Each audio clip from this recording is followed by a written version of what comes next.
right, good evening, everyone.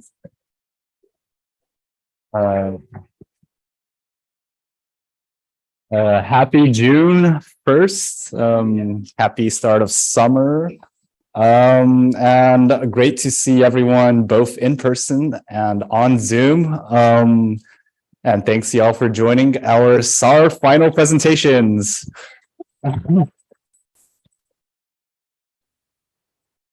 So I'm Jeff, I'm the communications director for SAR. We are a student-led, student-initiated program that works, that pairs student research teams with campus stakeholders to advance sustainability right here on UCLA's campus. And today, our 7 wonderful teams have worked hard the past few quarters, and they are here to showcase all of their hard work and just share everything that they've done in the past 20 weeks. It's all coming together, folks. So if you all want to. All right. And I'm Julia. I'm one of the co-program directors. And I'm Raquel. I'm the other co-program director. We have a great presentation here for everybody today. Yes, so we can can get started. So just an overview, the list of the teams that's going in this order are Native Bees, Arts and Architecture, Irrigation, Health. Then we'll have an intermission, and then it'll be Energy, Communications, and the Food team. So I guess give a round of applause for the Native. And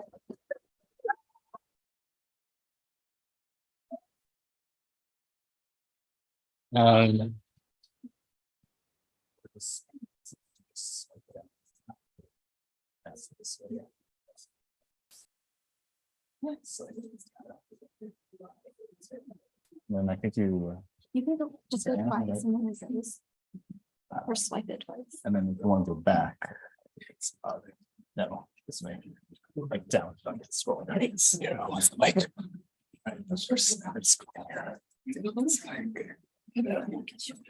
Sorry. You're good. Okay. I'll go over here too. Yeah. Hi, everybody. Thank you for coming out. I know we're a little nervous to be first, but it's wonderful to see everyone. We're SAR Native Bees. I'm Brooke, one of the co-leads. I'm Grace. I'm Ogechi, the other co-lead. I'm Catherine. I'm Juliet. And our stakeholder is Bonnie Benson, who is the Chief Deputy Sustainability Officer in the back. So some background on our project. California is actually a biodiversity hotspot and is home to about 1,600 species of native bees.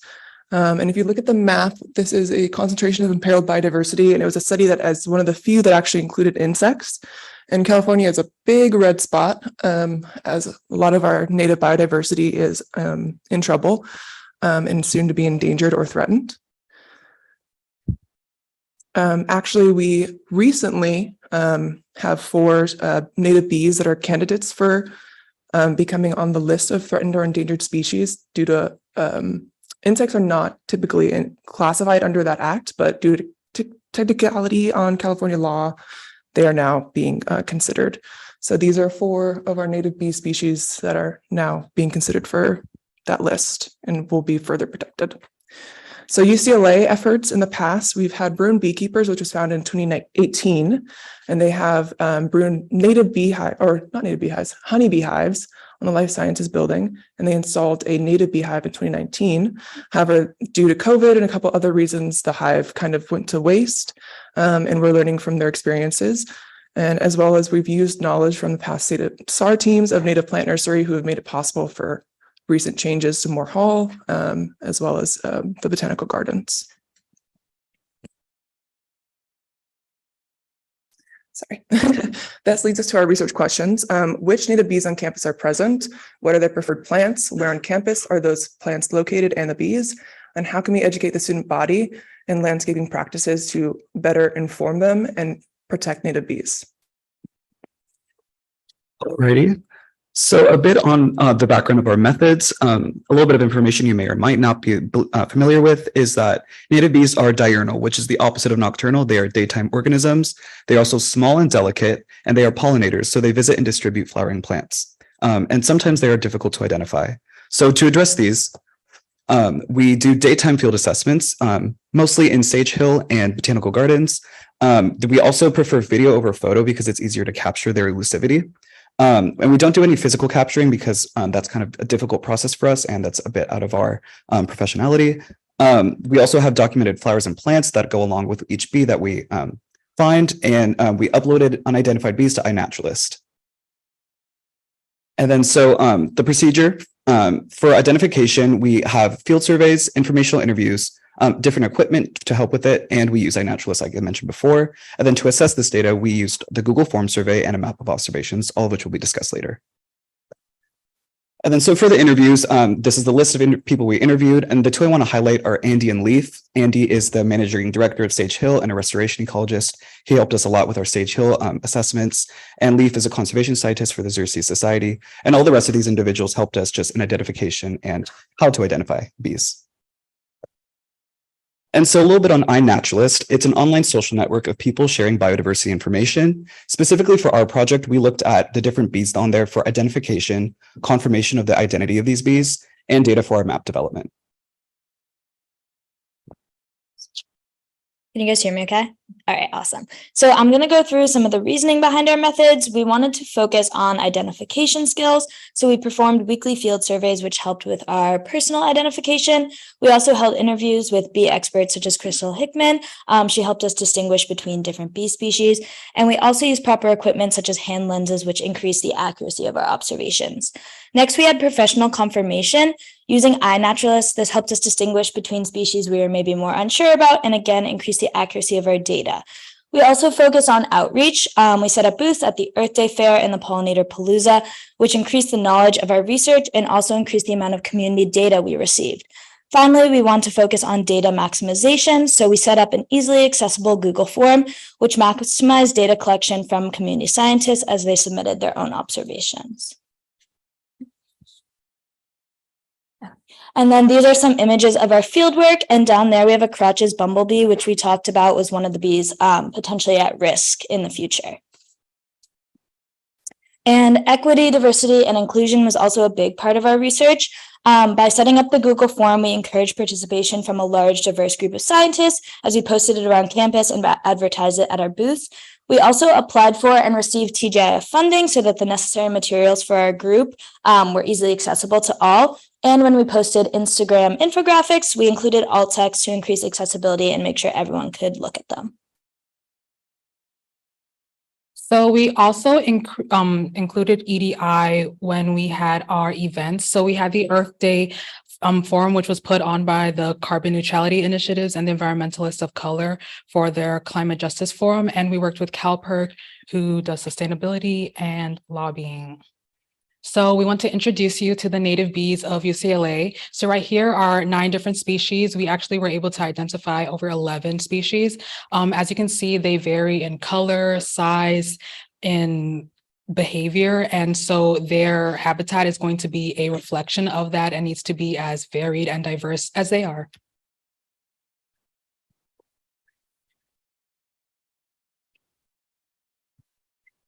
All right, so looking more into some of the data that we collected, we were able to pull all of the bee observations from UCLA from iNaturalist as compare it to the observations that we actually made through our own field research. And we saw that, in both cases, there were a lot of instances of observations of the genus Bombus, which is bumblebees. It represents things like the yellow-faced bumblebee, the Sonoran bumblebee, and a couple others. And so really interestingly, it kind of aligns with sort of the expectations we were predicting about the kinds of bees that we would see on campus. And then here is a screenshot of an interactive map that we made, kind of detailing all of the different observations, both iNaturalist and of our own, all across campus. And then we kind of split it and organized it by color so that we can, hopefully use this as a tool for future research to inform kind of what bees are most common. We focused on Sage Hill and the botanical gardens, but there are a few observations across campus as well, just where kind of there's a lot more flowering plants and native plants. Yes, so bees are children of the sun. Where there are flowers, you will find bees. Here, you will see the timeline and weather patterns for this year were a little bit different. We actually had double the normal seasonal amount of rainfall with 28.40 inches. So when it's raining, when it's not 65 to 75 degrees, the bees are not out. And so we do want to stress the importance of phenology. So when these flowers are blooming, we want to see the bees out there. If it's raining, which is going to kind of stall some of the bees, but is going to help the flowers bloom, which will then in turn help the bees. We want to make sure that when the flowers bloom and the bees are emerging are synchronized, especially for specialist bees who rely on host plants. Yeah, so here is kind of a quick breakdown of the observed plants that we saw and the bees that we saw on those plants. And so notably, we had like around over 30 instances of native plants and just under 20 of bees on non-native plants. And so the most common plants we saw were California lilacs, sages, and manzanitas. And then a very common non-native plant that we saw a lot of bumblebees on was hairy vetch. So here we also created a habitat index so that we can see different kind of zones that can be classified as sanctuaries where we can work on introducing bees into that area. So things like we use the UCLA landscaping maps to get the intensity of usage as well as the existing biodiversity value. And we use our informational interviews to also look at food and habitats to see the most ideal places where bees will be and then places that could need improvement and what kind of improvement they would need. Through the compilation of all of our data and different booths that we've had in our community survey, we've been able to start to increase awareness on campus about the pollinators that are present, as well as the importance of the pollinators. And we've also been able to start creating some resources for East Lake groundskeeping, like this infographic we've created here about creating a native bee habitat that we hope can guide future restoration projects and policy implementation. And so we're excited to keep creating these infographics and suggestions for these projects, as well as continuing to add to our list of bees and our plant list that we have here on campus. And where on campus, we should be protecting these species. And so we just want to say thank you for everyone for listening. And we also want to give a special thanks to all the people involved in our project. And without them, this research would not have been possible. Thanks.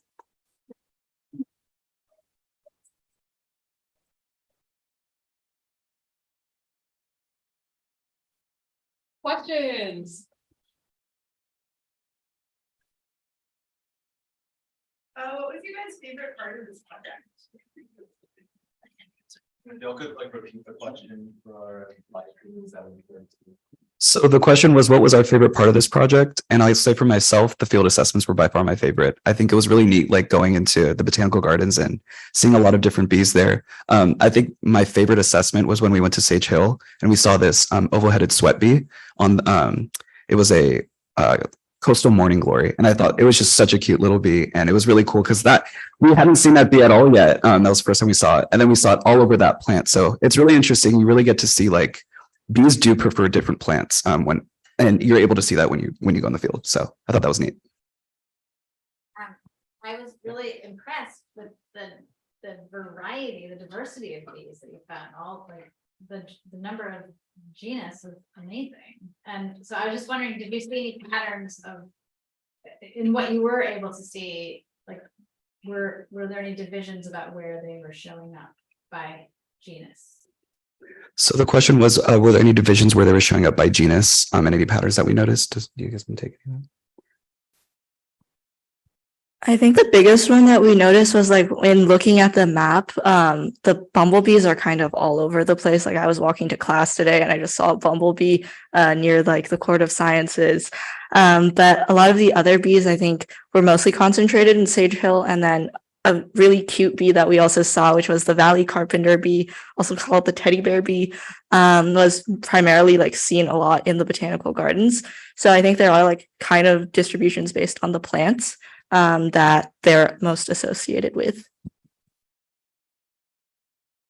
I'm just curious because like this would kind of tie in with our project as well, but like how many, like you get a lot of responses on the Google form with like the bees, and also question 2, did any of you get stung? What was the first question? The first question was how many responses we got on the Google form, and I'd think around like 60 observations from other people, kind of just anyone who was interested in bees. And fun fact, many native bees do not sting, like the Valley Carpenter bee that we were referring to, the teddy bear bee does not sting. So you can play with it and appreciate it and want to protect it. Any other questions? No? Wonderful. Thank you.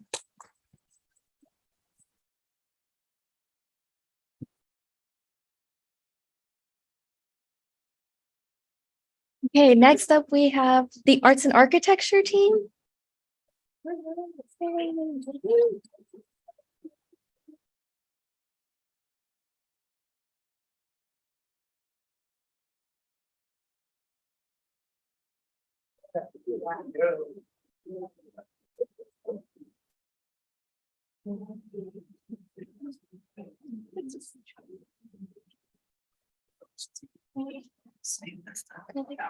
To go next.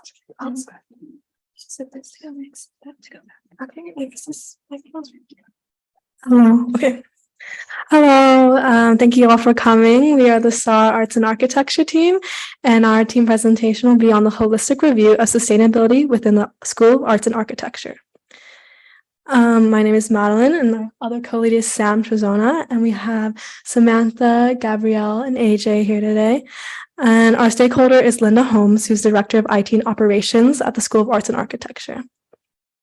So first off, with some brief context, we had to fill the gap in knowledge as there's no previous project or teams on this topic. We want to incorporate the UCLA Sustainability Plan in our recommendations, as specifically there is a goal to improve purchasing more sustainability, which is part of the needs of the school. And we wanted to incorporate policies such as going against single-use plastics and think outside the landfill initiatives, which are also relevant to materials that are being used. Our preliminary research, we interviewed a couple of faculty and we did some tours of facilities such as the fabrication lab and the ceramics studio. And we found that there was a lack of consolidated information about materials from students, and that there was a lack of presence of sustainability within the educational curriculum. So we wanted to find this out with our research questions. So these two main problems is sustainable procurement and also waste disposal practices. So what is the School of Arts and Architecture buying and how are they disposing of this? So we want to target these two topics with our research and provide the best possible recommendations from the weak points. So the first component we try to target was the student component. We used a student survey and focus groups. So the student survey was targeting what students are purchasing out of pocket per quarter and also gathering their opinions about sustainability and waste culture. We found that we wanted to make sure really focus on sustainability, but not just from a environmental lens, but also a cost-effective lens. So we wanted to target people's struggles financing their education and accessibility of the major by purchasing these materials.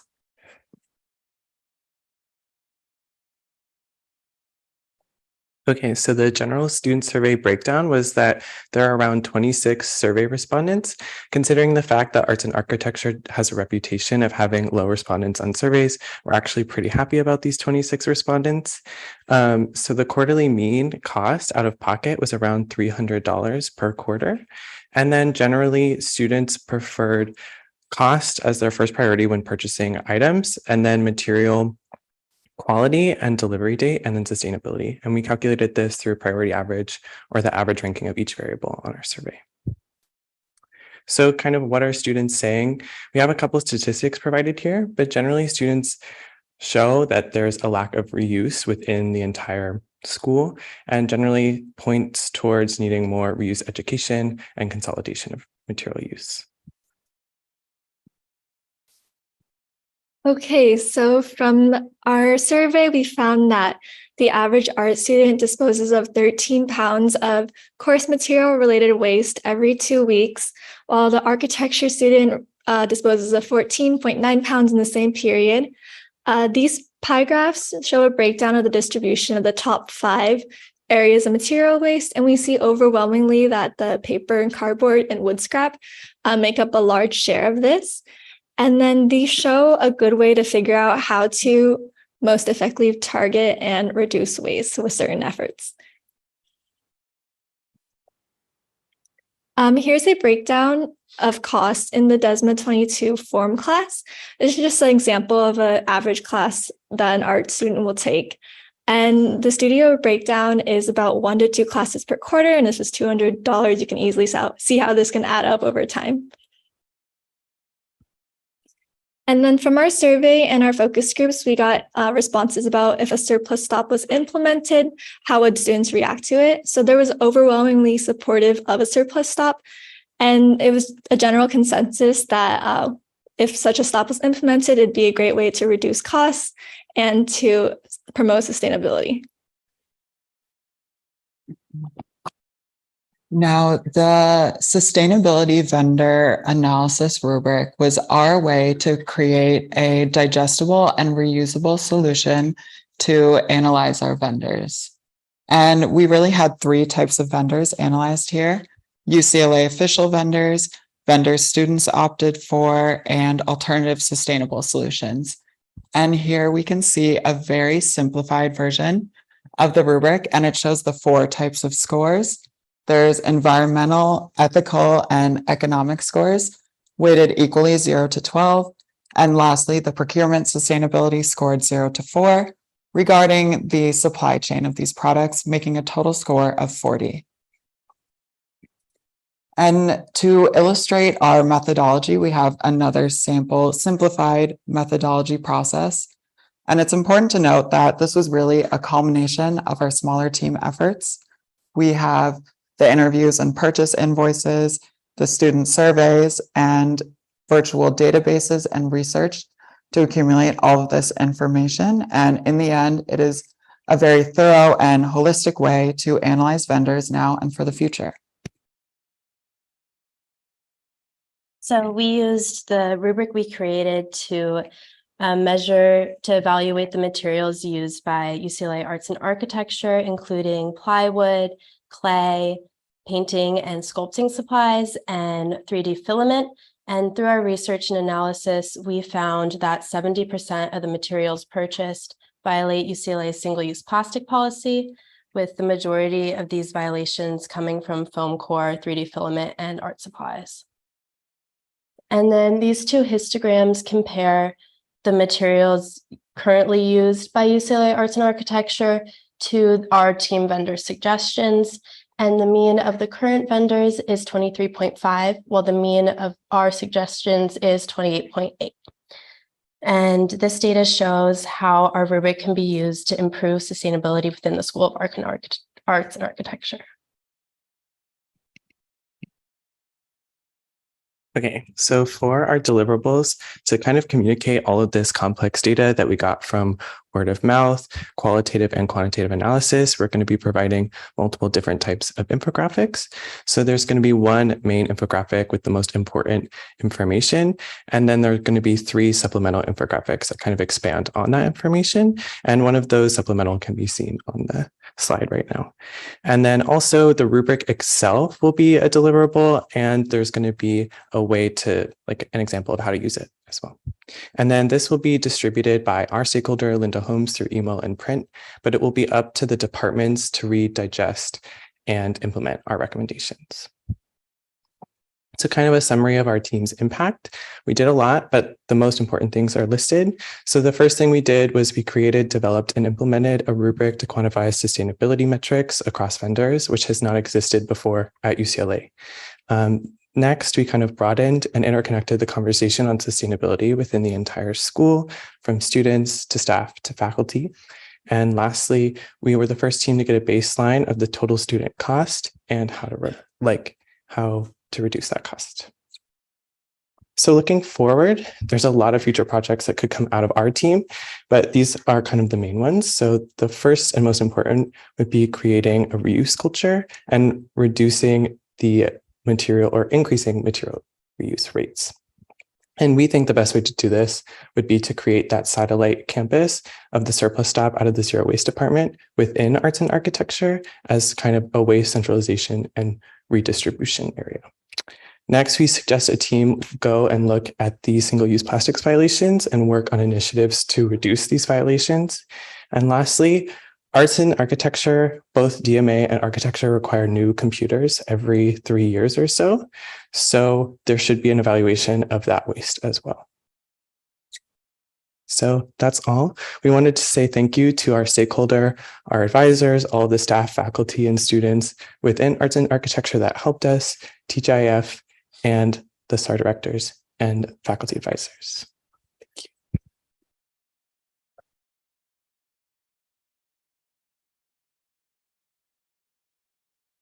Any questions? No. The biweekly material waste that was produced, did you go weigh those numbers or did you ask students to report those numbers bi-weekly?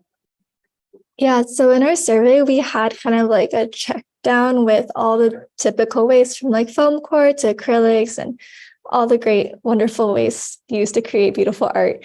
And then we had students like input their numbers, and based on that, we calculated.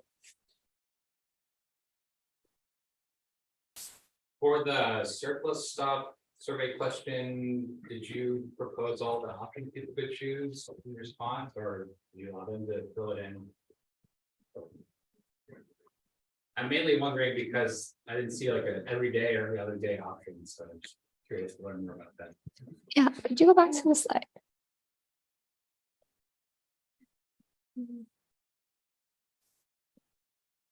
Okay, yeah, so for the surplus stop, we didn't use an everyday option or every other day just because like student schedules is sometimes hard to make time to like look weekly. And also when things are assigned for materials for courses, you usually get some specs and you get like a week, 2 weeks or so to figure out like how much material you need to collect. So this was just based on like student input and like how often they actually need to go look for materials.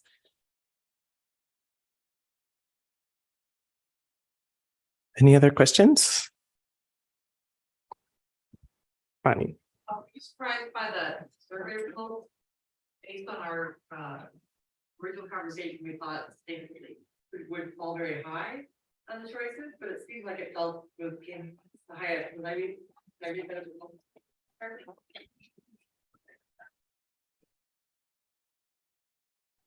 It was actually the lowest, like sustainability was the lowest. Cost was first.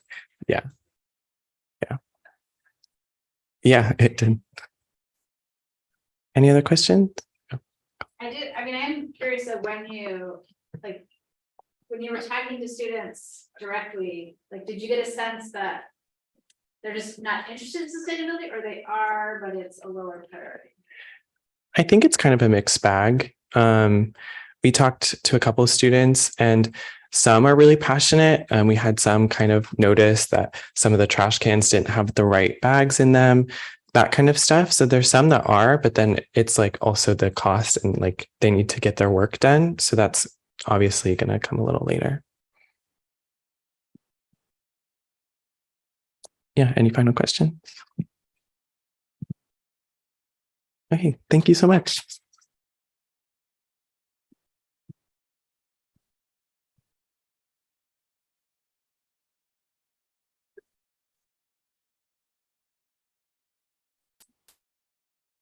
Great job.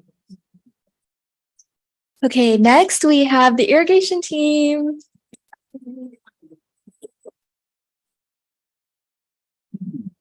So to go to the next slide, you saw that, and then go down to go back. Okay. Or should you not know what this is?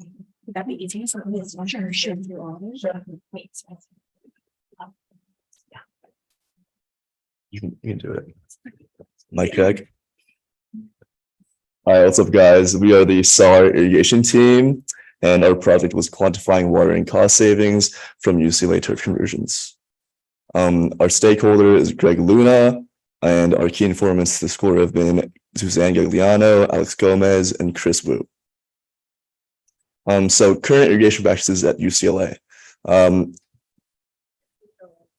As you guys know, UCLA is converting areas of natural turf to drought tolerant and native plants, but they do not track current water use, future water use, and return on investment time for converted landscapes. Basically, they don't have a full picture of how much money and water they're going to save through these conversions, and that's where we come in. So these are our beautiful research questions. How will water and maintenance savings for turf conversion projects vary based on current irrigation type and offset the cost of conversion and affect ROI time? And these are the variables we will be tracking. So we just hope that our data analysis will help them choose sites for conversion based on these variables. So before we discuss our data analysis, there are some key terms to understand regarding the irrigation that is used at UCLA. So turf areas are irrigated by two different types of sprinkler heads. The first are pop-ups, which have a more even distribution of water flow. And the second are rotors, which have a more streamlined water flow. And for both of these, the water output can vary based on the nozzle that is applied to the sprinkler head. And then once turf landscapes are converted to native plants, drip line is used to irrigate the site. And so the first aspect of our data collection was quantifying the difference in water output for turf areas that are irrigated by rotors and by pop-ups. And so in order to do this, we selected 4 sites that are considered the highest priority for turf conversion on campus. And at each site, we quantified the number of pop-ups and or rotors present, the nozzle on each of these sprinkler heads, and the area of the site. And then once we had this data, we used manufacturer information to determine the output of each sprinkler head and use that to get a standardized measurement of the gallons per square foot per year applied to each site. Yeah, so with our manufacturer data and field data, we were able to calculate the average irrigation output for our 4 different sites in gallons per square foot per year. And that unit allows us to compare how much water the buildings are using. So we visualize that comparison with this graph, and you can tell which site uses the most water and should be prioritized for upcoming landscape conversions. So from our data, we would suggest that Broad be converted next, compared to maybe Murphy, Kaufman, and Public Affairs. We also calculated water usage by irrigation type. So for lawns irrigated with pop-up, we found that they use around 14 gallons per square foot per year, while rotors use around 15 gallons per square foot per year. So we would recommend that panels irrigated with rotors be converted before pop-ups, but this is also a very marginal difference because it's only 1 gallon. So after we calculated the water output for turf areas throughout campus, we turned our attention to Moore Hall, which is a site that has already been converted from turf to native landscaping, as you can see in this drawing done by our very own Haley. So we performed a cost benefit analysis, starting with the costs of conversion, which have to do with labor and equipment and energy use, and then the benefits, which come from reductions in maintenance and water use from turf to landscaped areas. And then we compared that with the analysis, which means we standardized our calculations to a cost per square foot. And that allowed us to calculate the time to reach the return on investment. So that means UCLA is making their money back in water savings and maintenance reductions off of the initial investment in the conversion process. We used our irrigation data to approximate the amount of water that was being used at Moore Hall to irrigate the turf. And then we compared that to the irrigation that will be used for the native plants now that they've been planted. And as they are established, the amount of water will go down per year until year 3, when it will become established. And we'll see that 220,000 gallons of water per year will be saved at Moore Hall, which is a big impact on the environment. Oops. So the fixed cost for the return on investment is the turf conversion, which includes plant purchases, costs of labor, purchasing river rock, irrigation equipment, mulch, and material. And that equals out to $7.98 per square foot. However, at Moore Hall, UCLA has received a rebate from LADWP of $5 per square foot.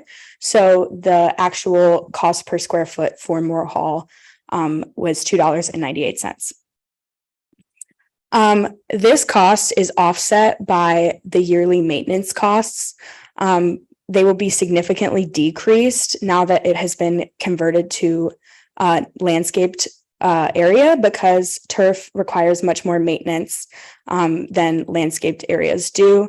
And UCLA will be saving $2.57 per square foot per year now that Moore has been converted to native landscaping. Finally, after all of this, after analyzing all of this data, we can come up with a return on investment timeline. To do the same, we analyzed a few key things. The first was the conversion cost. Like we mentioned, it's fixed per square foot. From the conversion cost, we subtracted the rebate value to finally come up with a fixed cost of $2.98 per square foot. This remains fixed. This is our initial investment, so it's represented by that horizontal line, as you can see.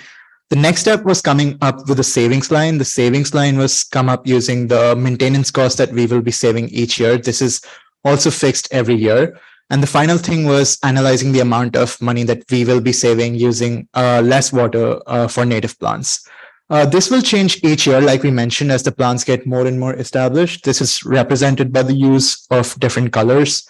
However, as you can see, the savings line is still a straight line. This is because the amount of water that we are saving, the amount of money that we are saving because of saving water is very negligible and marginal compared to the large amount of money we will be saving using less maintenance for the native plants.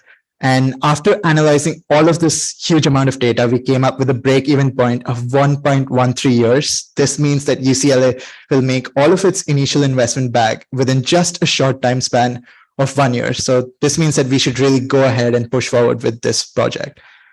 The next slide is excluding the rebate value. This was necessary to be done because we are not sure until when the rebates will last from the government. And the break-even point after doing the same analysis is 3 years. So this is still a relatively short amount of time. However, we recommend UCLA groundskeeping to go ahead with the conversion process very fast up till the point that we are receiving the rebates.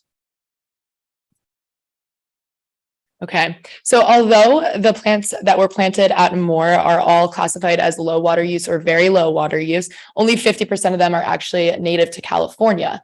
And a huge part of our project has been these non-monetary benefits of native plants, which include medicinal and teaching purposes within Indigenous communities, which is also a guiding principle within UCLA's Master Landscaping Plan, which is to create landscapes that educate and bring awareness to Indigenous knowledge. So we also highly recommend incorporating more native species as we continue to convert these turf panels to landscaping and create the opportunity to work with Tongva leaders and do workshops with students.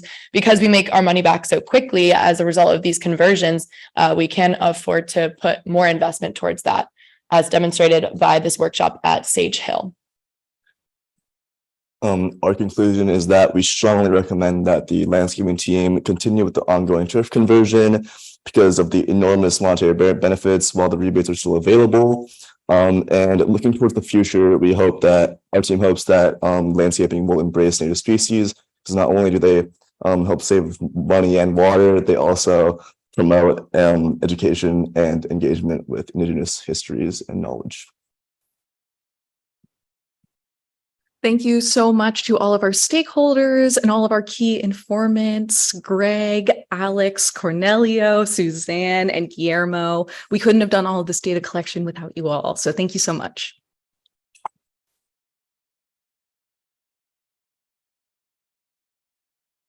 Any questions? Yes. The paper calculations, do they include the mowing, the grass and the time? and the like the fuel, all that side. Yes, yes. Taking this a long time. Yeah, that's like the bulk of the cost. I mean, as you could see, mowing the lawn just requires so much more energy. The replacement costs are much higher because the machinery can break. Whereas like when you're maintaining native plants, it's much more like hands-on and yes. So as you can see, the labor costs are very high, and that accounts for the cost of mowing the lawn mostly, and the amount of time spent mowing the lawn. If we have done the analysis, I would argue that, a lot of these spaces are a hill, and going on a hill is a major risk. Yes, definitely. Yeah, it's much safer. It's much less intense to maintain native plants. Yeah. Why do you expect the LA Department of Water to stop giving rebates to UCLA for church conversion? When we were doing our informational interviews, our key informants were just not sure up until what point these were lost. So there's really no reason that we know that is certain that they would stop the rebates, but we just felt that it was necessary to do that calculation without the rebates as well. Any other questions? I just want to say I'm shocked at how short the return on investment is, and I was wondering if you guys are as shocked. Yeah. Yeah, the water, I can think of water, but that's not actually the thing. Yeah. Water's pretty cheap. Yeah. It's just. We had to triple check our calculations a lot. And yeah, it's pretty shocking that maintenance costs are the main thing because no fertilizer will be used on the native plants and they're very easy to maintain.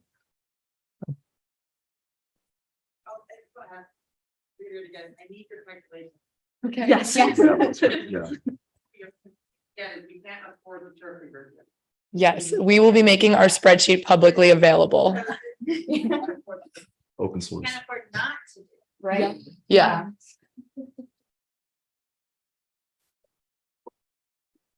Thank you.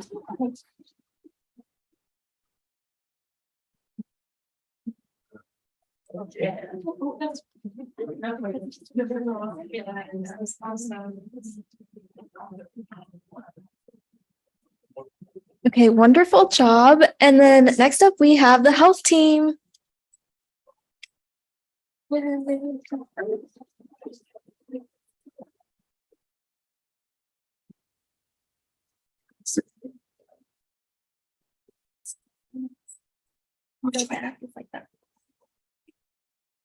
Hi, guys. So we are the STAR UCLA Health Team. And here's a picture of us, and here's a picture of our lovely stakeholder, Noah Bidna. He is the sustainability analyst at UCLA Health. And just a little bit of project context. So UCLA Health is required to be compliant with UCLA as well as UC-wide sustainability policies.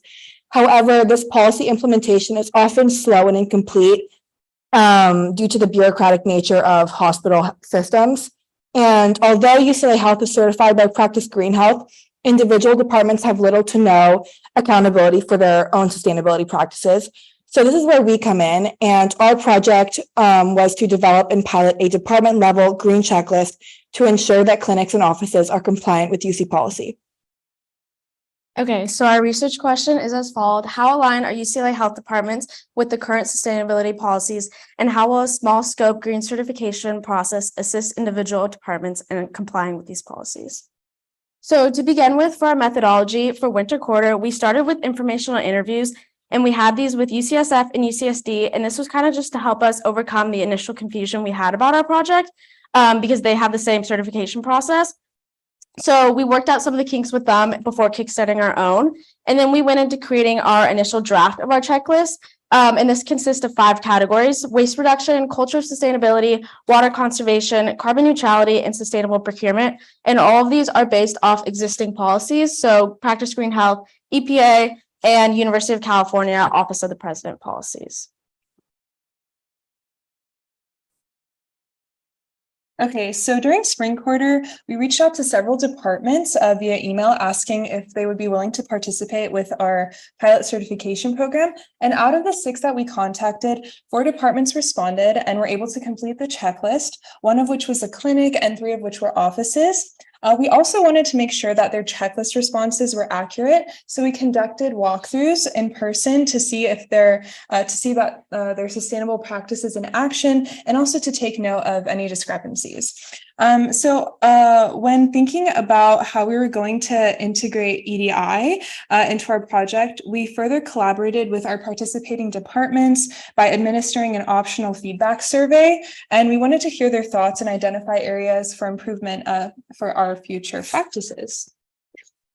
So another way in which we incorporated EDI was through assessing our data from the walkthrough and feedback responses to develop a custom infographic presentation for each of the departments. So these presentations showcased each of their achievements and provided tips for growth and progress. They also aim to enhance equitable knowledge about sustainability within the departments. Okay, so moving on to our results from the last 2 quarters, starting with the informational interviews. Those informational interviews really gave us a good idea of how this kind of certification can really be implemented within healthcare. And then, as you can see here, we learned that UCSF and UCSD do things a little bit differently. So we took what we thought were some of the most successful aspects of their certification processes and added them into ours. For example, the walkthroughs and just having a single person actually fill out a pre-assessment checklist.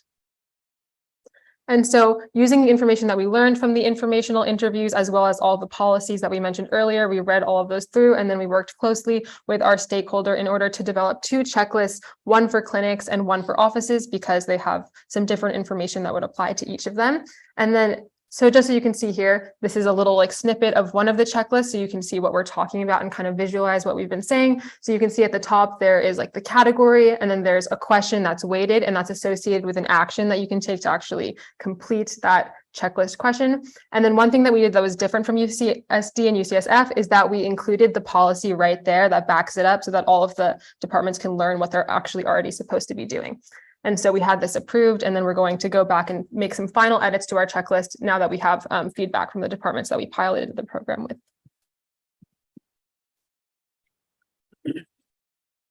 So addressing our research question, after conducting our walkthroughs with the departments, this gave us a lot of information about where departments are at with respect to how much they know what we're talking about on the checklist, as well as where they stand with in respect to sustainability.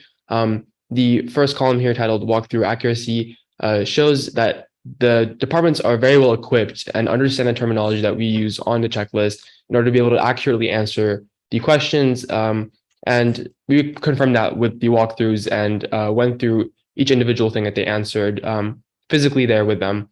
That the score indicates where they stand with respect to sustainability. And although the sample size is relatively small with respect to how big UCLA Health is, this was relatively expected as each department is at different stages with respect to how they're doing. And that's why we did our project, to essentially get everyone on the same page, get everyone rolling and moving on with achieving those sustainability policies.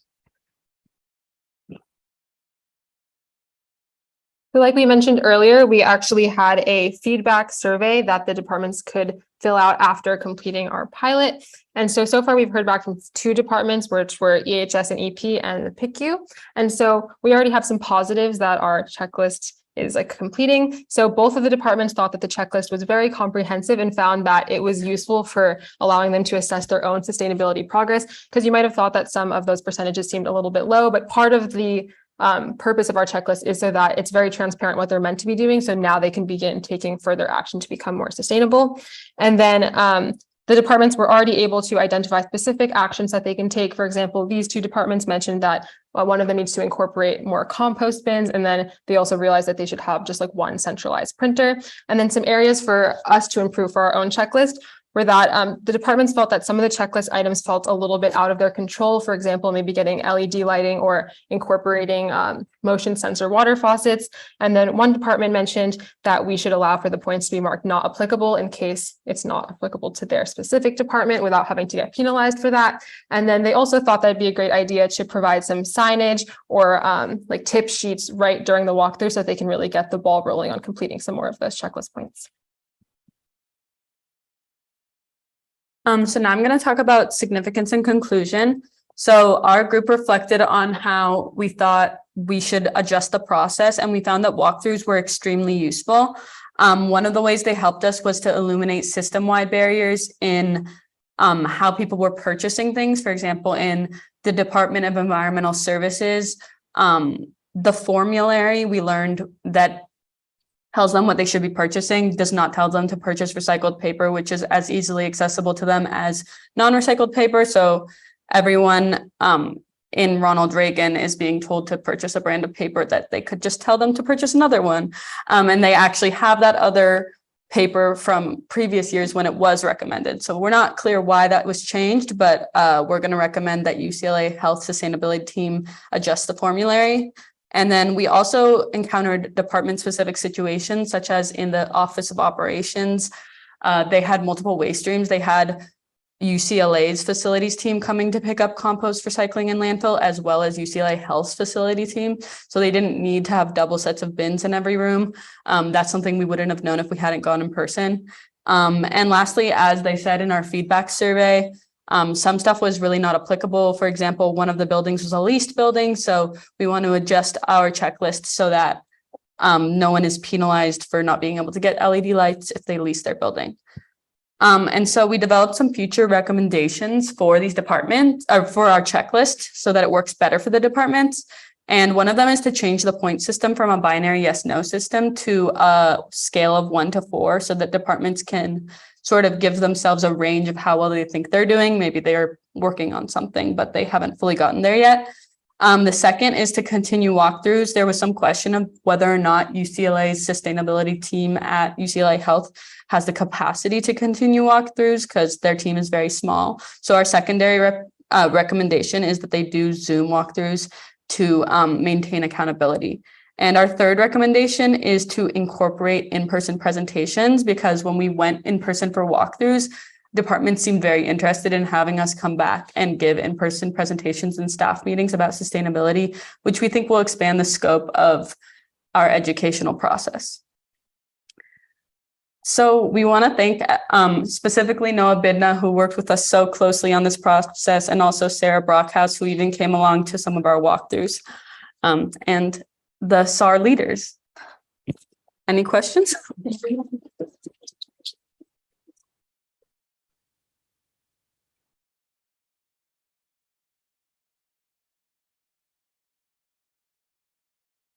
So like when you went to conduct the walkthroughs or speak with the professionals that UCLA has, did they seem like enthusiastic about like, making sustainable changes? Were they like indifferent, or were they like, opposed to it?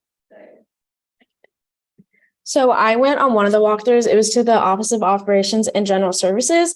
And she was super excited. She was a new hire, and she actually like took pictures of every single like checklist question and made like a slideshow deck and like printed it out to us to show like exactly what they have at their office. So at least for that office, they were super excited and really excited to like, they wanted us to come back to their staff meetings to display like the infographic tips directly to them, but unfortunately just with the span of this project we couldn't. But for what I encountered, they were super excited. Yeah. I'll just add to that I went to 3 out of 4 of the walkthroughs, and it's like really varied. So for example, we had a lot of excitement, and then when we went to the intensive care unit, the pediatric unit, they were like really overwhelmed and doing a lot of very important health things. And so they didn't really have a lot of awareness of how they could be improving. There was like no awareness of like centralized printers, or it just like wasn't really on anyone's mind, and they didn't have a lot of time, but at the same time they were super open-minded, and we were able to come up on the spot with them like a few really quick changes that they could make. And we're gonna like be presenting them like with stickers and just some information that they were totally happy to take on. did it seem like that could be in the future, like a balance between sort of sustainability and like intensive care, for example, like did it seem like that was a good sort of like example for you guys to use in the future for it, but if you're pouring in place like an ICU where they're under, you know, significant pressure.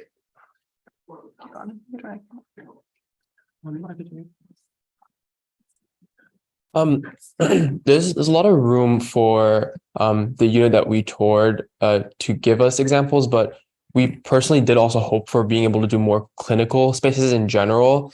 I think that kind of answer would be that question would be better answered maybe by a future SAR health team that's able to like conduct and like fully take this to the next level and essentially implement this on a wider scale to multiple different departments. But I'd say short answer to your question, yes. Why not? If the certification gets improved, potentially. I'll just add on that note, that was the department that wanted us to come to their staff meeting. And I think there's an element of it that they were so busy doing clinical work that a time that was designated for sustainability learning rather than us showing up in the middle of like a work day might work better in the future. I really appreciate that you did were they accurate and then what their scores were. And so I really liked that even the two places where they had pretty low scores were also pretty accurate. So it's not like they're trying to like make themselves look better than they are. Like they're being pretty honest, which I thought was a nice positive outcome of the way you did that analysis, which was great. And I'm just wondering across those four, like the ones where it's just 29%, like were they doing the same things well that everybody else was doing well? Like,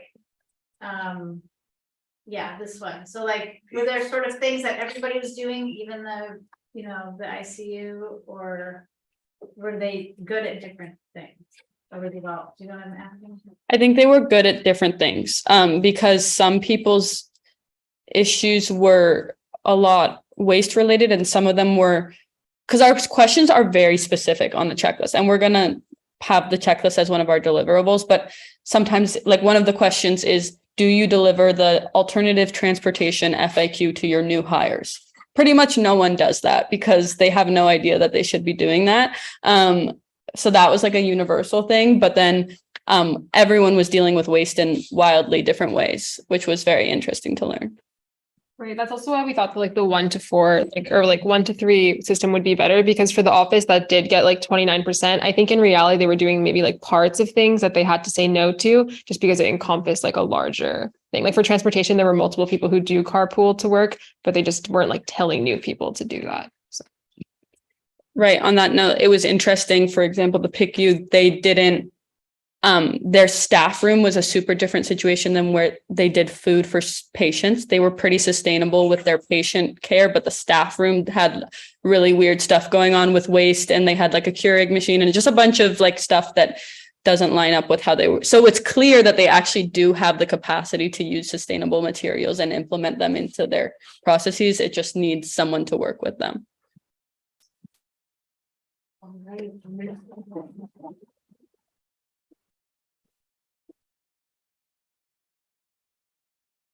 All right. Thank you, all of our wonderful teams that have presented thus far.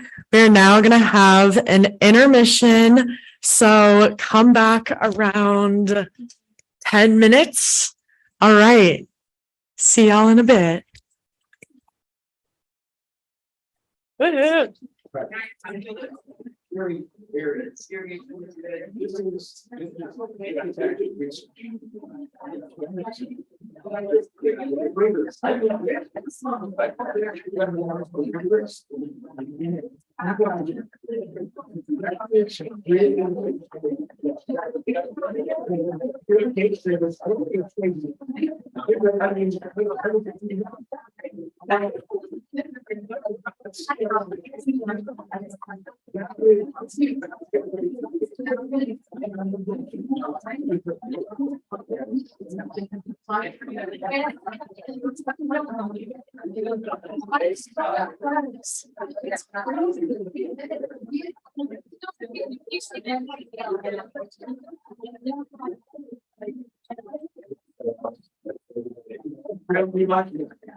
If you leave someone.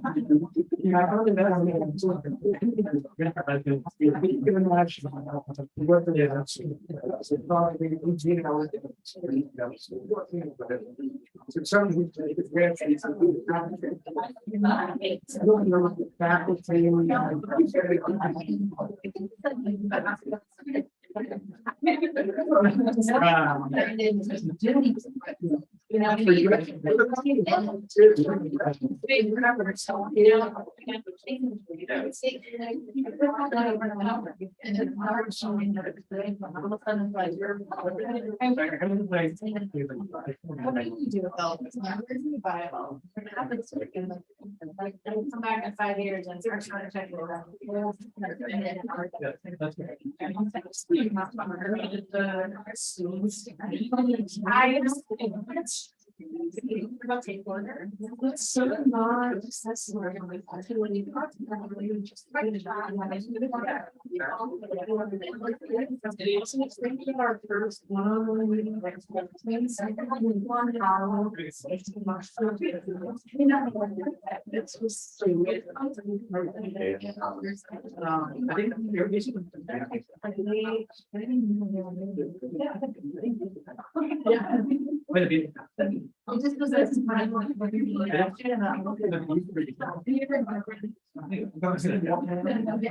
Yeah, so it's great. We're going to turn on the irrigation. Yeah.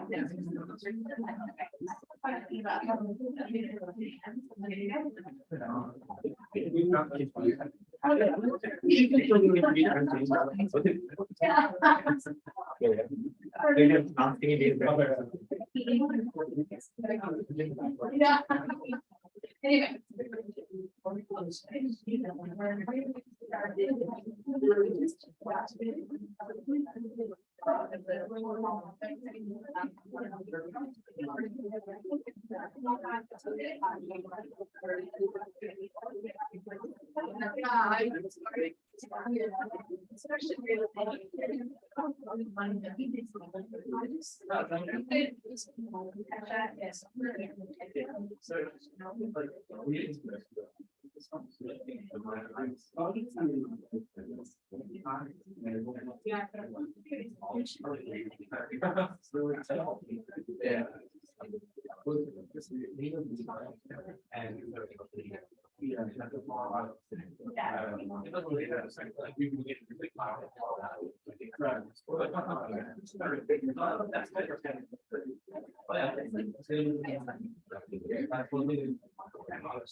Oh, yeah.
And that's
If everyone could get to your seats, we're gonna be starting again in a couple minutes.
Energy.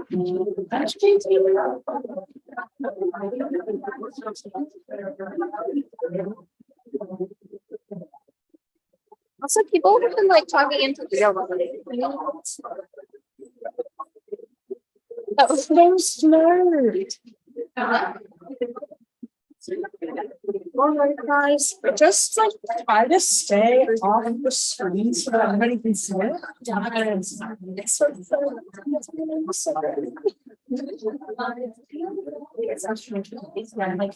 Yeah.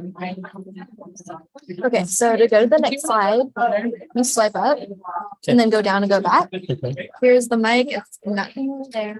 Introduce you guys. Okay, everyone. Up next, we have the energy team. Give a round of applause.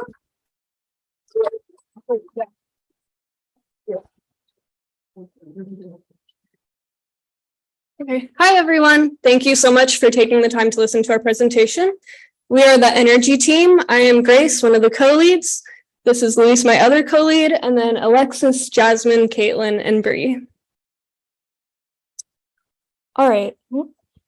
So when we first started our project, we developed our research question with the goal of finding how we can reduce the heating and air conditioning or HVAC schedule to reduce energy usage when occupants are not in UCLA facilities.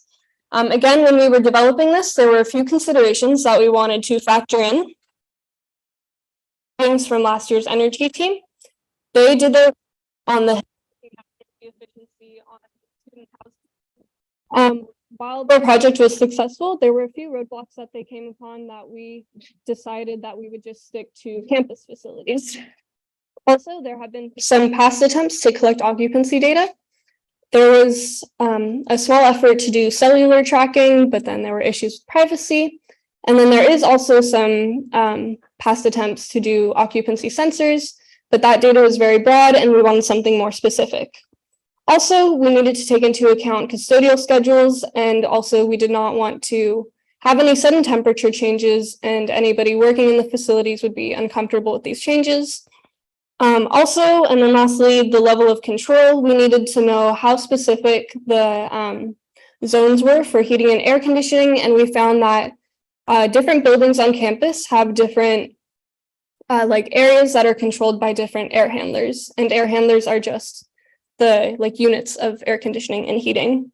We also found out that the implementation process is fairly easy, so we just needed to collect some data and then find when people are not in the buildings, and that would just be very easy to make system changes.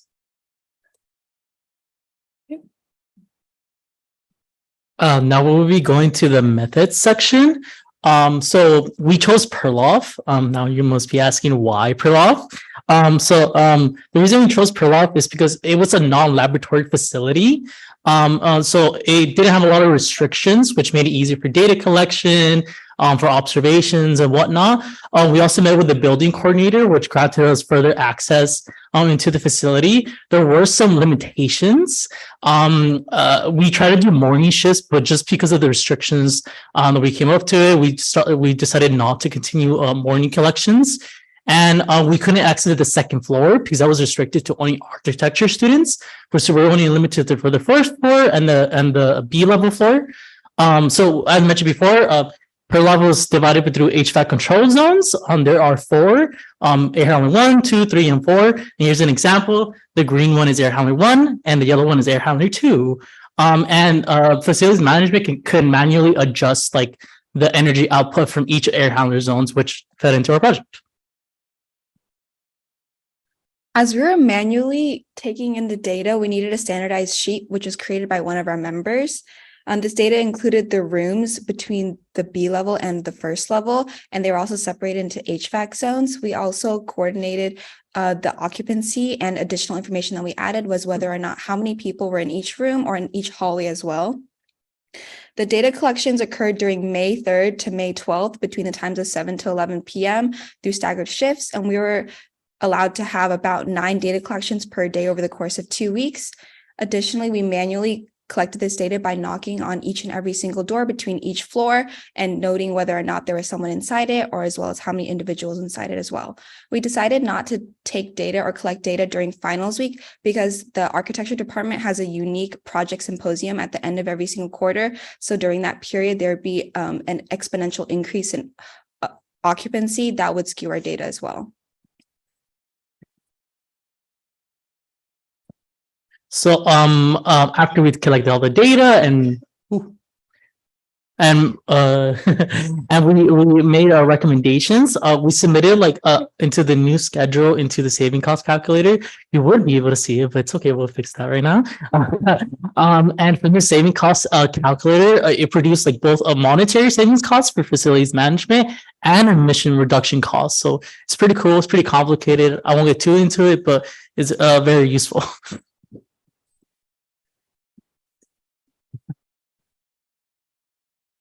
Yeah, that's how it looks like.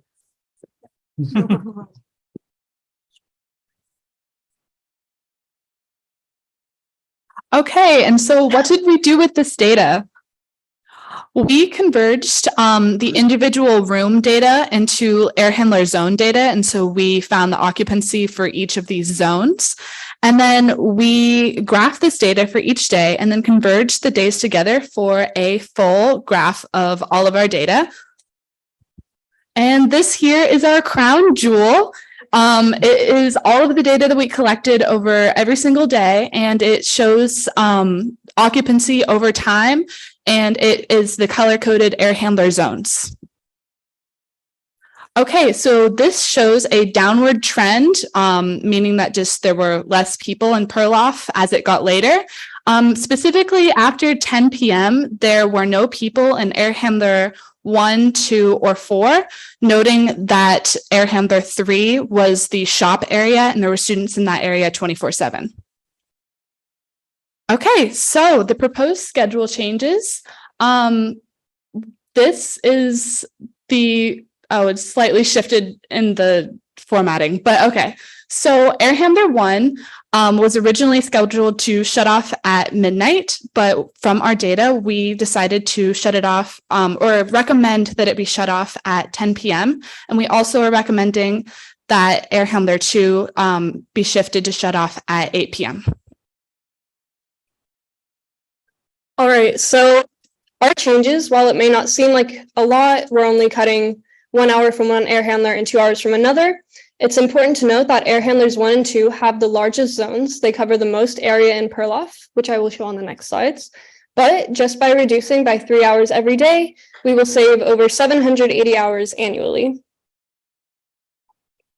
So as we can see here, air handlers 1 and 2, again, the green and yellow, cover all of the first floor and then a good chunk of B level as well. So what this means is that when we calculate how much the savings, it's almost 2 metric tons of carbon dioxide saved annually, as well as $3,300.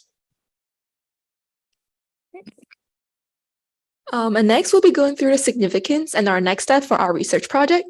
So for our significance, there are 4 main significance. The first one is that our optimal energy schedule ensures high building usability while reducing energy.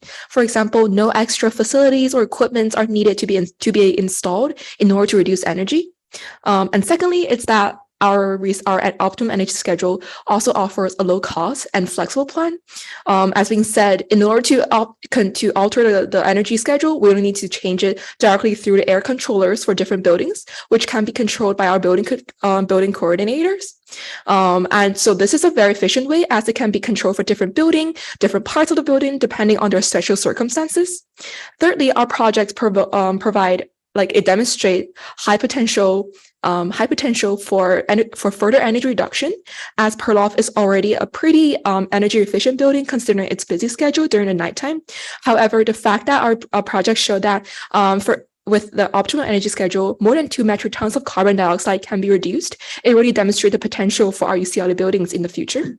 Last but not least, it demonstrates the importance of focusing on HVAC zones for future energy research, as it allows a more specific and targeted breakdowns of energy controls in UCLA. And next, we'll be going through our next steps. In terms of next steps, we really want to apply our HVAC occupancy data collection methodology to reduce hours in other campus buildings, particularly prioritizing buildings with wide variability in usage and occupancy throughout different times of the day.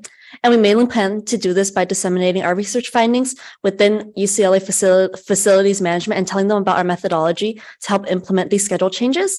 And additionally, buildings should keep updated scheduling and schedule change request databases, because currently workers have to go out of their way to submit requests, and a lot of people aren't aware of this process. So we really want to integrate the schedule changing process. And in terms of EDI, we really want to involve and educate more staff on this occupancy data collection methodology and involve them in the schedule changing and decision making processes. And of course, we could not have done any of this without all these people listed here. Thank you so much for your help. And of course, thank you all for listening. And we'll open for questions.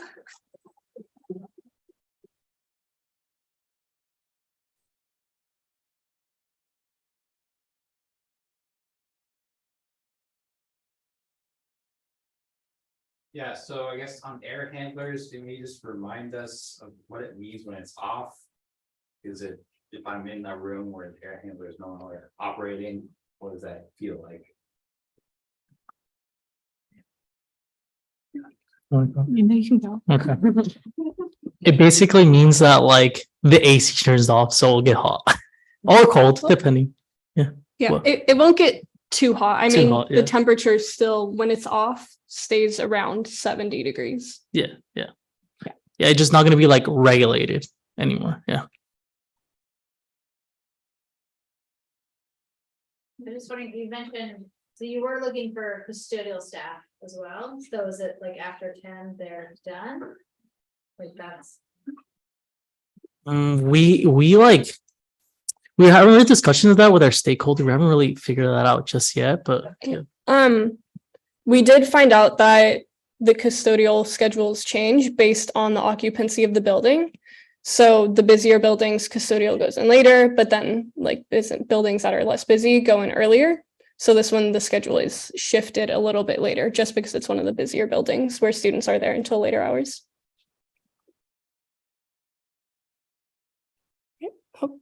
Yeah. Recommendations for future STAR projects or research moving forward with this topic? Yeah, so we have talked with our stakeholder a lot about encouraging UCLA facilities management to install like occupancy sensors, just because the data we collected while we were there for 5 hours every night, it would be better just to have something that is a little bit more reliable than hand collected data. So installing those and then having future teams look at the data that's collected by those. Also, just like Perloff, it was a specifically kind of difficult building because there were people there all throughout the night, and architecture students are like known to have like all-nighters and just be there all the time. And so it was already quite an efficient building. And so that's why we I don't want to say only reduced 3 hours, but like we reduced 3 hours where because there were like a lot of occupants.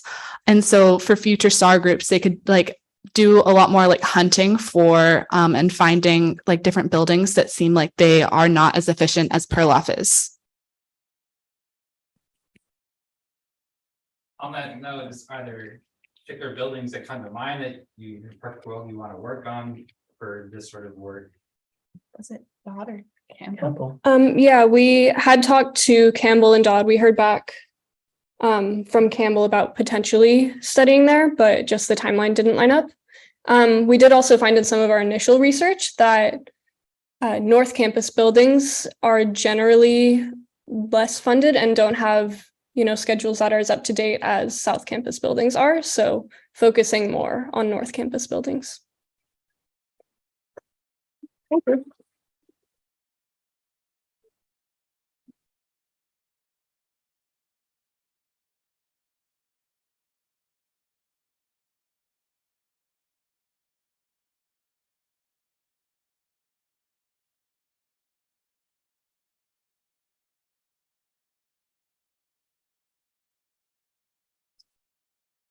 And then next up, we have the communications team. Yay.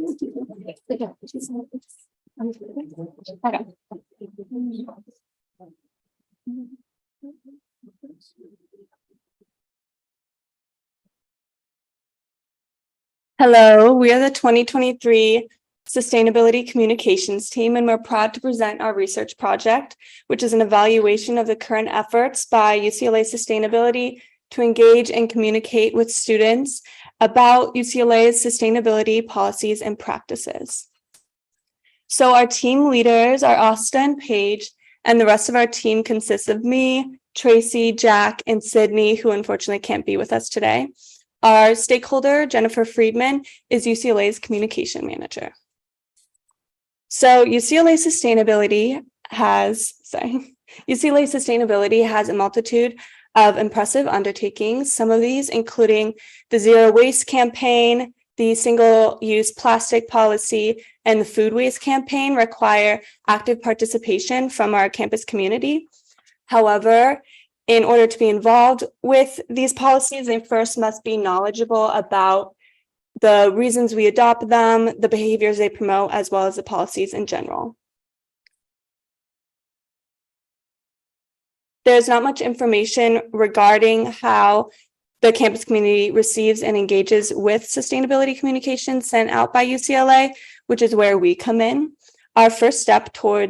We took the first step towards assessing the effectiveness of channels used by UCLA Sustainability to educate the campus on the various policies and initiatives sent out by UCLA. Our research question was, how effective are the channels used by UCLA to disseminate information regarding UCLA sustainability initiatives and policies to the student community on campus? Some of our initial hypotheses are listed above, such as the lack of knowledge of UCLA sustainability initiatives and policies, and social media is the most effective to reach students. And finally, students involved in environmental studies and clubs are more likely to exhibit knowledge of sustainability policies. Finally, our variables for our research include demographic information such as majors, housing, and year, and then knowledge of sustainability campaigns and performance of specific target behaviors, and finally, the channels of communication. So the three methods we used to collect our data was a survey, informational interviews, and a focus group. Our survey was sent out through GroupMe's email lists and social medias and was divided into 3 sections. The first section was demographics, which was used to figure out if specific conditions influence people's knowledge and behavior. The next was knowledge, which was used to assess what people know about campaigns and what channels are effective. And last was behavior, to assess if campaigns influence students' actions. Next, we did informational interviews, which were conducted with professionals at other universities to obtain advice on successful methods to share information on sustainability. Lastly, we conducted focus groups, which consisted of 5 UCLA students, and 2 of our team members conducted it while the rest of us took notes, and each participant received a $50 Patagonia gift card. Okay, so moving on to the results, we divided our results into 2. So one is from the internal assessments, which is the survey and the focus group. And then the second was the external sources, which is the informational interviews. So starting with the survey and the focus groups, so we got 149 responses to our student survey. And out of these, 84% were from non-environmental majors, which is majors that are not related to environmental science or education. And then about 74% were not involved in any sustainability clubs or organizations on campus. So we consider that we are pretty successful in reaching students who are not already interested in or associated with sustainability on campus. Oh, wow. Okay, so our survey also showed that 86% of the respondents had heard of at least one of the campaigns, with the Zero Waste campaign being the most mentioned, followed by the Sustainability Plan and Sustainable Food Choices. And this data was corroborated by our focus group participants in their responses. But both the survey and the focus group showed that there was a pretty big gap between knowledge and behavior. So even though 86% had heard of at least one of the campaigns, only 43% of them said that they're actually knowledgeable about these campaigns, and only 38% said that their behavior had actually been impacted by these campaigns. So just knowing about them is clearly not enough to engage students. Alrighty. So in fact, our focus group was able to let us know that it wasn't that they didn't have the inclination to or the desire to act or change their actions, but rather they lacked an understanding on how to act and how to change their behavior in regards to sustainability. And they shared with us that an emphasis on explaining large-scale impacts to motivate behavioral changes is something that we should consider. An example they provided us with is their lack of knowledge on landfills and where the trash is going, where our waste is going, and how it's impacting communities. And if they had access to this knowledge and saw messaging with this information, they would be more inclined to change their behavior. We'll be moving on to effective channels. So if you see our bar chart over here, we've noticed that almost 50% of our respondents saw and engaged with sustainability messaging through their peers and word of mouth, which is very interesting since we assumed that they would get most of it through social media. And you can see that our second best runner up is Instagram, which is a popular form of social media. This also is reflected in the preferences that our respondents showed in how they gained access to our survey. So a lot of people gained access to our surveys through word of mouth, and secondly, Instagram. Our focus groups shared with us some really interesting information on channels that they thought were really effective. And one of our most effective channels by far is strategically placed flyers and TV screens, specifically in dining halls on the Hill. So when they just stand there and wait for their food, it's super engaging for them to look at the screens and read, which is really interesting. Unfortunately, emails, a lot of them get lost and a lot of them need to be more direct. They don't have the inclination or the need or want to read through emails, is what they shared with us. And lastly, really interestingly, social media is to get influencers or athletes to promote our messaging, which is also interesting. I'll be moving on to the second aspect of our results, which would be our informational interviews. So these are suggestions that we gained from other universities, and we conducted informational interviews with the Director of Sustainability at UCSC and UC Berkeley. And some things that they let us know about is student-to-student distribution can be super effective, as we saw in our results earlier. They suggested new student orientation as a method to educate students. And something that I want to emphasize a lot is reiteration, as there is a turnover of 4 years with students. Last is our conclusion. So we plan to use the insights from our research to make recommendations to improve UCLA sustainability communications. So our first recommendation is the creation of simple, actionable plans that will help motivate students to exhibit the target behaviors. Additionally, we have recommendations for the changes in channels. So we believe new student orientation is a channel that's not currently being used that could be used to communicate sustainability.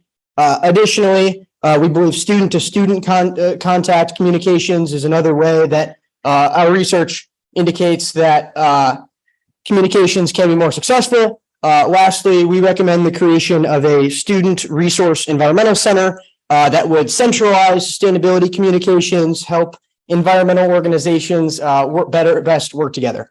The significance of our project, we're the first ever SAR communications team.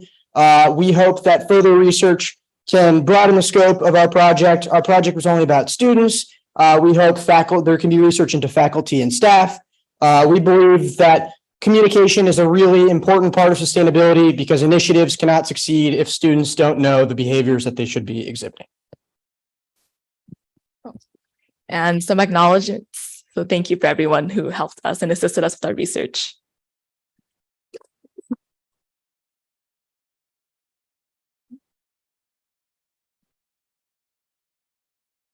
Any questions?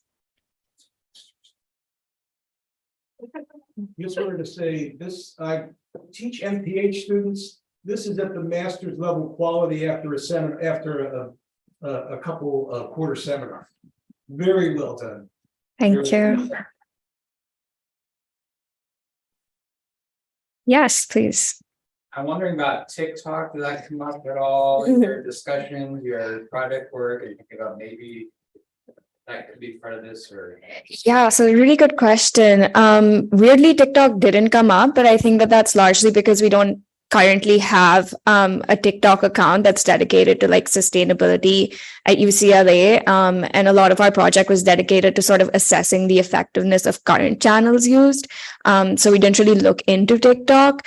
But since our focus group respondents did mention that like using student influencers, etc., could be helpful and peer-to-peer communication is really helpful, we do believe that probably TikTok would be an effective way to get people involved. Yep.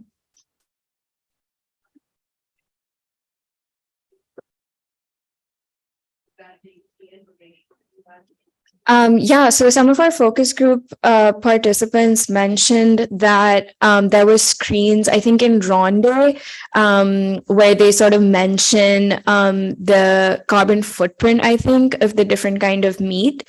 And yeah, they thought that that was effective because while they were waiting in line, that is what they got to see. Yep. How did you guys go about selecting your focus group participants? I can take this. So basically we printed out flyers that like the fact that we were offering a $50 Patagonia gift card was like basically the center of it. We had a QR code.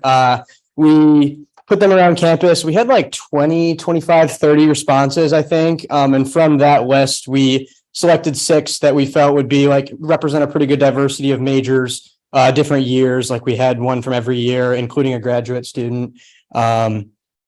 And yeah, we actually had a lot of responses for that in a not very much long amount of time. Did you get any comments when you presented at the undergraduate research? Have you already done that? Did anybody, a judge or any student, comment on? So actually our presentation was a pre-recorded one, so it was just up on YouTube. Yeah, so we didn't really get any like comments or feedback on that separately. And I think there was another question. Yeah. I was just curious, when you do the survey, did you also ask about minors as well as majors? No, we didn't actually, because yeah, we figured that that would sort of increase the number of free response questions that we were including, because the survey, the major was a free response question. And then we did include like a question in the end asking them whether they're involved with any sustainability orgs or anything on campus. So we were hoping that like if they were in the minor, that would kind of.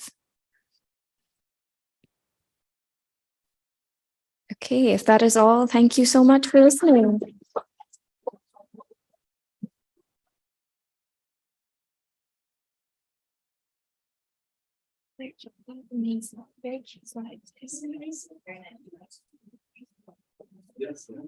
Okay, wonderful presentation from the communications team. And next up, we have the sustainable food team.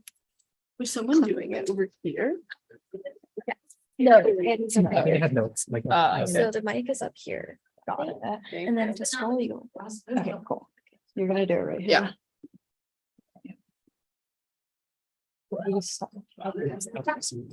They're out of here. Hi, everyone. We're the Sustainable Food Team. We're super excited to be here with you tonight and wrap up SAR's final presentations for the year. So to introduce our team, my name is Chloe Clegg. My fellow co-lead is Emily. And then we have the lovely Sarah, Lawrence, Hannah, and Magali. Another integral member of our team is our stakeholder, Brianna, who is also UCLA's Housing and Hospitality Sustainability Manager. So today we're going to walk you through our project background and also our methodology, results, and the significance of our findings. So to start, I think it's important to address the question of why focus on food purchasing.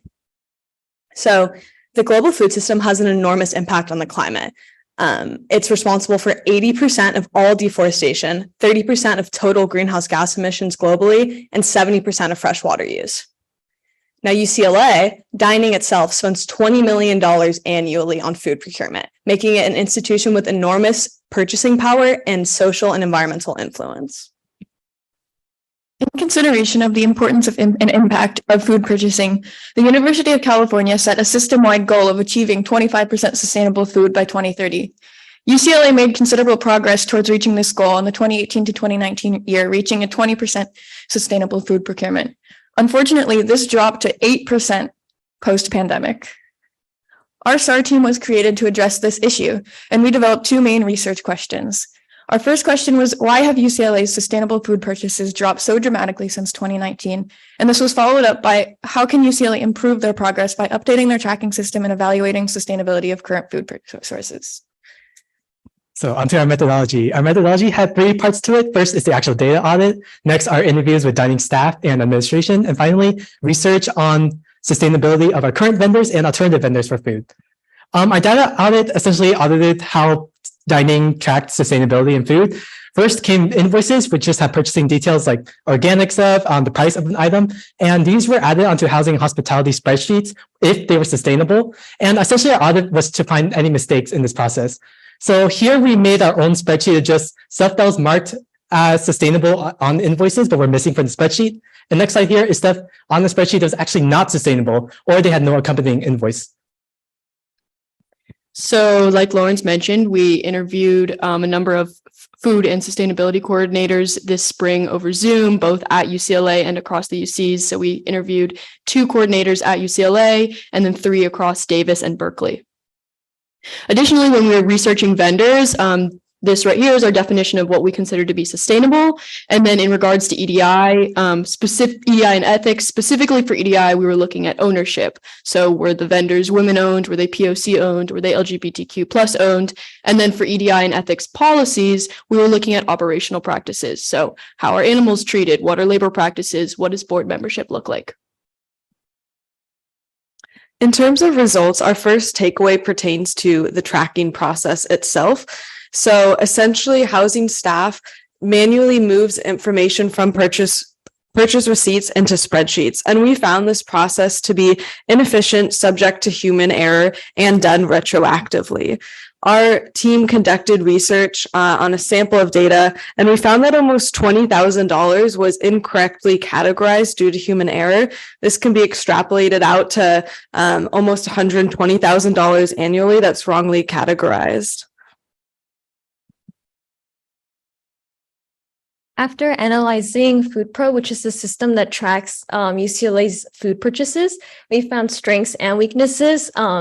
Strengths included that dining staff was familiar with this system. Weaknesses included it was difficult to navigate. There was a data incapacity. So the amount of monthly purchases that UCLA does, it was unable to kind of handle it. So like invoice scans and monthly reports had to be done manually. There was inconsistent and variable sustainability criteria when compared to other systems and vendors that are not tracked through FoodPro, and not all vendors are tracked. Yeah, so based on these findings, we were able to develop some future recommendations in order to improve the tracking process. An immediate solution we identified was to shift to track at the time of ordering rather than doing it retroactively. And so during our interview with Chef Joey, who's the head chef of UCLA Dining, we inquired about the feasibility of being able to have dining incorporate this tracking, and he was very receptive to this idea and indicated that he would be willing and able to reach out to vendors to have them mark on their receipts and invoices themselves which items were sustainable. Looking more longer term, we recommend computerizing the tracking process. And so our interviews were also really helpful in developing this recommendation because Davis and Berkeley both use a program called Yomix, which is able to tag items as sustainable upon purchase, and they've both highly rated it and suggested for improvement in sustainability tracking. Our second takeaway focuses on interdepartmental and cross-campus collaboration. Through our interviews, we found that there was a strong desire for the development of a better communication network between the three stakeholders involved in sustainable dining: DISCO, UCLA Dining, and Housing and Hospitality. All three of these stakeholders are united by three common values in regards to food procurement. The first being sustainability, another being desirability, as UCLA is known as number one for its dining hall quality food, and we want to meet students' expectations. And then a third consideration is feasibility in regards to both affordability and accessibility of food options. So one of the main takeaways from the interviews with Davis and Berkeley was that UC Davis, UC Berkeley, and UC Santa Cruz are currently in the midst of a collaboration where through combined finance, combined research power, and just combined institution power, they are on a large scale effort to source locally from sustainable farms near them. We think this would be a great idea for UCLA to do with UCs in our area. So you can see the ones we think would be great to do with. And our third takeaway was potential vendor recommendations. So we kind of split this into three categories. The first being local farms. So we recommend UCLA to consider local farms within Southern and Central California as the default, and take into account farm ownership, which connects to EDI, and distance from UCLA.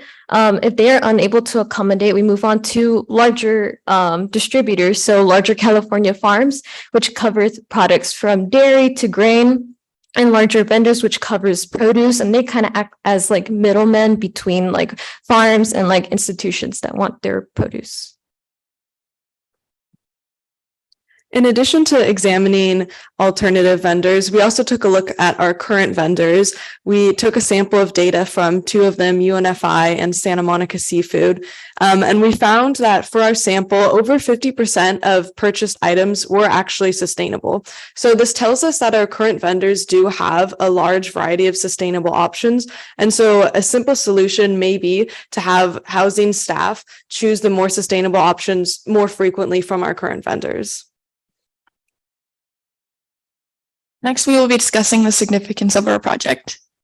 We are hoping that our recommendation, our three takeaways will come together towards moving forward campus sustainability through the development of a faster, streamlined tracking process that is supported by stronger communications and more sustainable purchasing power, moving UCLA closer towards its 25% goal by 2030. And onto our future recommendations. For our stakeholders, we hope to consider more effective software in both ordering and tracking sustainable food, such as upgrading to Yomix. We look at sustainability standards, such as looking at food miles, which is not something considered in sustainability. And finally, just trying to make better communication between everyone involved in dining, which is something that everyone desires and hopefully can be done. As for future STAR teams, one of our interviewees mentioned that there used to be a team of students/interns that researched sustainable vendors in the past, but they no longer exist. So this could be an option for a future STAR team if one were to focus on food again. And finally, that's the end of the last presentation of the day. Thank you to our stakeholder, Brianna, who's here, to our interviewees, and of course, all the STAR advisors and staff.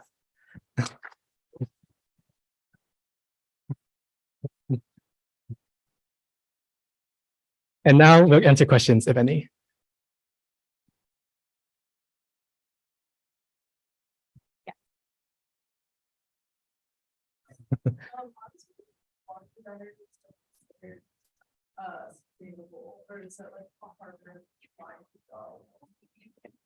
Yeah, there's a pretty established list of sustainability standards that UCLA uses that is shared across all of the UC systems. So in general, it's not really a matter of size that determines whether a vendor is sustainable. It's whether they're organic or that's a pretty big one in terms of it. But the issue comes in that when smaller vendors are usually unable to meet UCLA's requirements in terms of like the amount they need and their reliability. And so that's why larger vendors are often chosen. I can add that the process is like pretty bureaucratic because this is like a UC and it's a larger institution. And so a lot of the sustainable categories are kind of like, I mean, there's an example that we use over and over again, which is that our beef comes from Australia because it satisfies a certain sustainability criteria. So it's there, there's a whole bunch of sort of bureaucratic identification through sustainability that makes it, maybe it satisfies one requirement and not others, but a lot of our vendors, larger vendors look like that. A question from the chat. Does this effort absolutely require new software, and is it very expensive? Yeah, I can't speak to the exact expense of the software myself. I would say that in general, the trend for institutions is that sustainability tracking and reporting is not going away. If anything, it's going to become a more integral part of university operations. And so having a university that is as large as UCLA continue to do its reporting manually with one person or two people reviewing invoices and typing it into a spreadsheet is not a sustainable solution long term. So while the pressure or incentive to switch to a different software might not be as high right now, I think it makes sense that that's the direction that the institution is headed toward. So expediting that upgrade would benefit the process. I can add to that. UCLA is actually 2 softwares behind if you look at us in comparison to Berkeley and Davis. So there's, from what we've researched, there's Food Pro, which is what we use, and then there's eTech, and then there's Yomix. And we are using Food Pro, which is the oldest and most difficult to navigate. Berkeley is using eTech right now and is about to transition to Yomix, and Davis has found Yomix to be incredibly helpful. So it's not necessary, but it would be good. Yeah, and just adding, we touched on it a little bit in our presentation, but like an example that I think really stood out to us in our research is that Food Pro is not able to generate a monthly report of UCLA's dining purchases. Like that is how incompatible it is with large amounts of data. So I think it would benefit all of the actors involved in order to upgrade that software. Yeah. Just out of curiosity, why were grains so unsustainable? That's a great question. I think probably it just really depends on a lot of factors. I think like when a chef is making a decision to purchase something, there's a lot of factors that go into that, whether it's like current availability that they have. But that was just a trend that we noticed, that it was like cereals and certain breads, at least from the distributor, that was really unsustainable. So that's helpful to know so that in the future they can focus on areas like that to try to improve that. I can speak on that as well. At Berkeley, when I was talking to the head of culinary at Berkeley, he was talking about purchasing sustainable grains, and they're almost twice as expensive. So I think that grains are one of the more expensive sustainable options, and that could be one of the reasons why they're not as sustainable.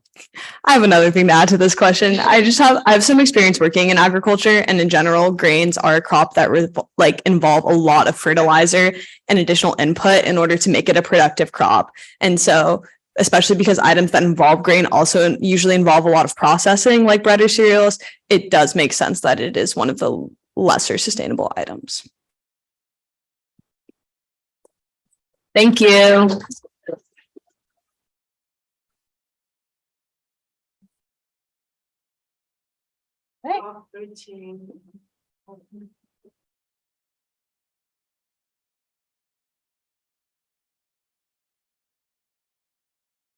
Oh my gosh. I don't know about you guys, but we are completely blown away at the caliber of presentations today. So great job. Round of applause to all of our SAR members who've done phenomenal work this year. We want to thank our faculty advisors, Carl and Cully. Thank you so much for all of the time and energy you put into this program. Thank you to Narit and Bonnie. Without them, this would also be impossible. And all of our stakeholders, Bonnie, Noah, Jennifer, Brianna, Linda, Greg, Spencer, and Justin. Thank you, everybody, and all of the other advisors beyond the stakeholders. All right.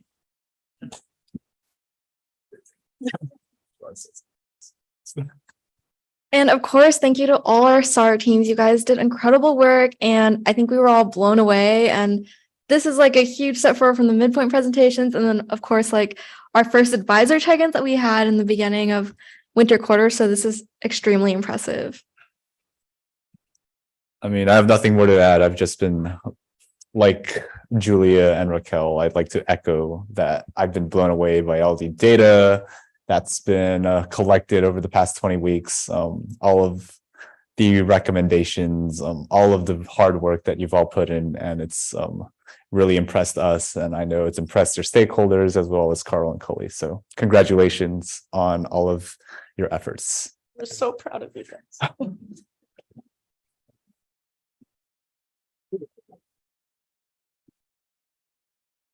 I'll just add really quickly that I too am just totally blown away and impressed with what you guys have done. If you think back to where you were at the very beginning, you know, you have this project, you have a stakeholder, trying to figure out what you're doing. And, you know, some of you maybe had to pivot a little bit or whatever. And here you are, right? You've gone through this whole process, and now you will always be able to talk about this in whatever job interview, going for grad school, anything. And it's really, you should be really proud of yourselves because you've done an incredible amount of work. It's just really well done, each and every team. I learned new things about UCLA, and you guys have really advanced sustainability at UCLA with your work.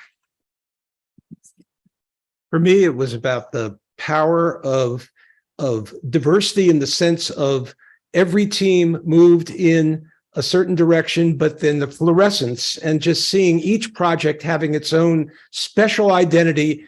And again, the power of the student voice. And I think that's part of the whole SAR program. So for me, it's the rigor, the data, the questions, the analytic plans, et cetera.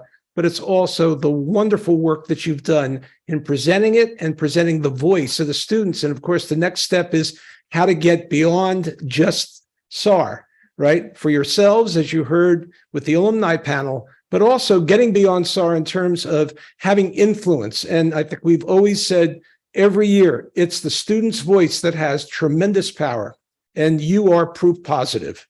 Thank you.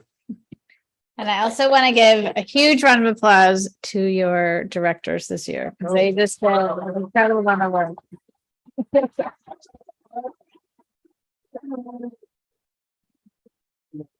All right. Thank you, everybody, for coming. That's all. Group picture on Oh yeah. Oh, great photo. Does everyone in the SAR program want to come to the front? We'll take a quick photo. Down, 1 o'clock on Father's Day. On Father's Day. Everyone's gonna be there, right? Yeah. This is. On.